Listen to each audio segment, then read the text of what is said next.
Au 32e, 33e jour, la pluie ne met pas bas toujours. Qu'est-ce que vous faites? Vous déclenchez la mise bas. J'espère que vous allez bien. Nous sommes toujours au laboratoire de Joy Farm et beaucoup plus à la salle de reproduction de lapins. Comme vous savez, Joy Farm, c'est la porciculture, n'est-ce pas? Oui. Vous étiez dans l'autre de porc, non? Oui. Vous avez suivi les accouplements de porc. Oui. Vous avez suivi aussi les mises bas de porc. Aujourd'hui, est-ce que vous pouvez commencer le l'élevage de porc? En tout cas, vous avez une idée. Et je pense que d'ici la fin de votre formation là, il n'y aura plus de secret dans l'élevage de porc, n'est-ce pas? Donc, Joy Farm aussi, c'est l'holacodie culture. Vous avez vu les holacodes? Oui. Vous avez manipulé les holacodes? Ils sont sauvages.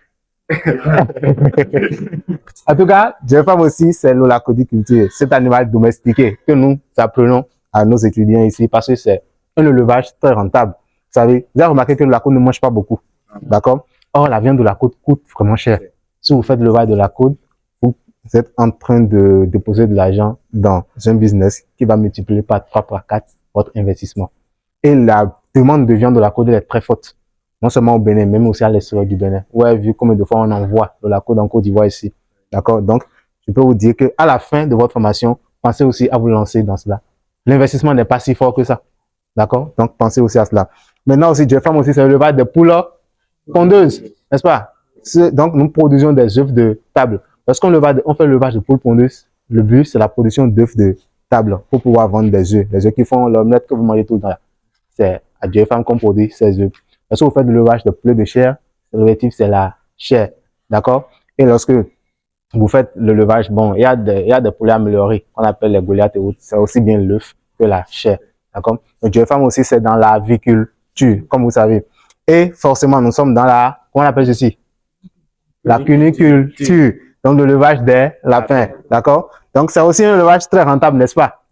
Et comme les mises bas se font au niveau des porcs, il y a aussi des mises bas au niveau des lapins.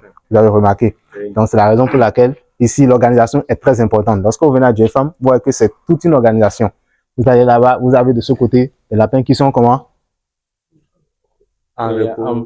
En gestation. Donc là-bas, nous avons les lapins gestantes.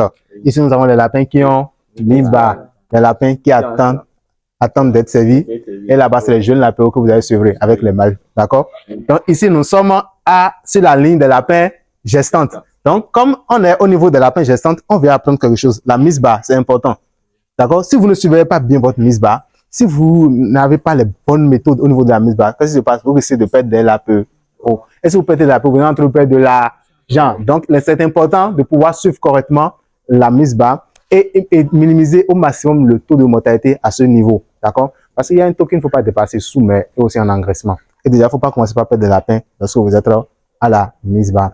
Donc, ce que nous voulons apprendre ici, en fait, c'est à quel moment la lapine met bas et quelle doit être votre attitude. D'accord? Généralement, la lapine met bas en début de matinée, bien tard dans la soirée. Vous voyez? Un peu plus rare dans l'après-midi, mais beaucoup plus à des moments un peu plus fraîches. Donc, vous, en tant que leveur, vous devez déjà savoir que, attention, la durée de gestation est de combien de jours? Est de 1 mois, 30 jours. Donc, vous devez savoir à peu près la date présumée de mise bas. Donc, quand cette date vient là, vous devez venir au niveau. Vous commencez par observer. Déjà, poser les boîtes à nids. La pluie va entrer, commencez pas à former les nids. Donc, commencez par observer. Donc, si vous avez la chance, et c'est ce qui est bien, c'est de pouvoir participer à la mise bas. Lorsque vous êtes à la mise bas, votre premier réflexe, voilà, vous restez tranquille, vous restez calme. Ne stressez pas l'animal. Et l'animal va commencer par mettre bas. D'accord?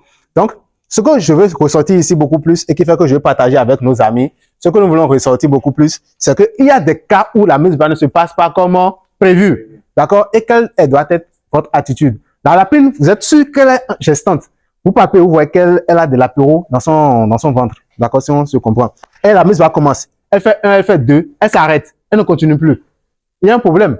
Pourquoi ça n'évolue pas? Donc, qu'est-ce que vous devez faire? Vous devez vite intervenir.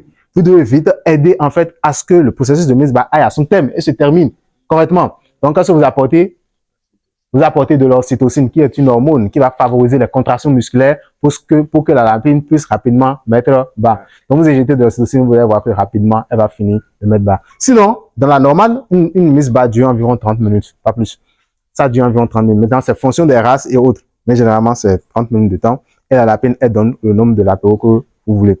Maintenant, quelle doit être votre attitude? Elle a mis bas. Moi, éleveur, je viens. Je fais quoi? Je dénomme le nombre de l'apéro. Elle m'a fait combien de l'apéro? Elle m'a fait 8, elle m'a fait 10, elle m'a fait 11.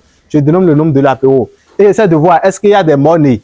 Est-ce qu'il y a aussi le placenta qui est là? S'il y a des monnaies, j'enlève les monnaies. S'il y a le placenta aussi, j'enlève. Sinon, après, ça va se gâter et ça va déranger votre portée. D'accord? Maintenant, vous avez fini cette étape. Voilà ce qui se passe normalement. Et il y a des moments où vous êtes sûr que votre lapine, elle est vraiment gestante. Nous sommes au 30e jour, au 31e jour, au 32e, 33e jour. La lapine ne met pas bas toujours. Qu'est-ce que vous faites? Vous déclenchez la mise bas. Vous déclenchez, sinon vous avez les mortalités fœtales et même la mortalité au niveau de la mère elle-même. D'accord? Donc, si vous êtes sûr qu'elle est gestante et que ça a dépassé le jour, donc il faut bien noter les dates de croisement pour pouvoir savoir. Donc, si vous êtes sûr, vous déclenchez la mise bas en utilisant toujours notre ocytocine. Il est très bon. Et lorsque vous mettez en place, ça va déclencher la mise bas et elle va mettre bas, tout simplement. Donc, il y a des choses que vous devez faire dans votre élevage. Il faut avoir l'esprit présent. D'accord? Il faut bien suivre le élevage. Ça donne, c'est rentable. Mais ce n'est pas sans le leveur.